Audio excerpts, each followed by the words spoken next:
اللہ اے نہایت مہربان، اے نہایت رحم فرمانے والے، اے زندگی عطا کرنے والے اور حکمت کے ساتھ جان لینے والے، ہم ٹوٹے ہوئے مگر امید سے بھرے دلوں کے ساتھ تیرے حضور ہاتھ اٹھاتے ہیں اور ان تمام خواتین کے لیے یہ دعا کرتے ہیں جو نئی زندگی کو جنم دیتے ہوئے اس دنیا سے رخصت ہو گئیں۔ عرب تو ان کے درد، ان کی تکلیف، ان کی ہمت اور ان کی قربانی کو خوب جانتا ہے۔ انہوں نے خوف امید اور تجھ پر بھروسے کے ساتھ یہ مشکل گھڑی برداشت کی۔ اے اللہ، ان کی اس تکلیف کو شہادت کا درجہ عطا فرما جیسا کتاب نے زچگی میں وفات پانے والی عورتوں کو عزت بخشی ہے۔ ان کے گناہوں کو معاف فرما اور ان کی تکلیف کو ان کے لیے کفارہ بنا دے۔ آمین۔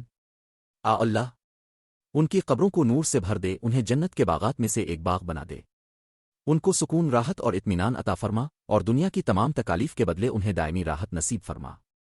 آمین۔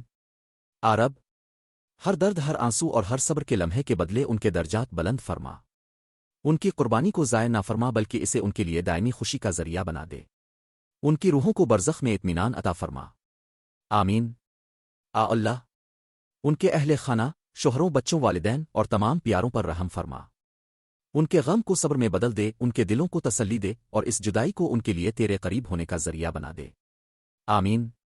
رب، ان عظیم خواتین کو جنت الفردوس کا اعلیٰ ترین مقام عطا فرما بغیر حساب اور بغیر عذاب کے، ان کے سروں پر عزت کے تاج رکھ دے اور فرشتوں کو ان کے استقبال کے لیے سلام کے ساتھ بھیج دے، انہیں نیک لوگوں اور صابرین کے ساتھ جمع فرما۔ آمین۔ رب العالمین۔ میرے پیارے بھائیوں اور بہنوں، براہ کرم اس دعا کو آگے شیئر کریں، کسی کو بھیج دیں تاکہ یہ آپ کے لیے سواد القاف جاریہ بن جائے، ہو سکتا ہے کسی غم زدہ دل کو سکون مل جائے۔ اللہ آپ کو بے حساب اجر عطا فرمائے۔ آمین۔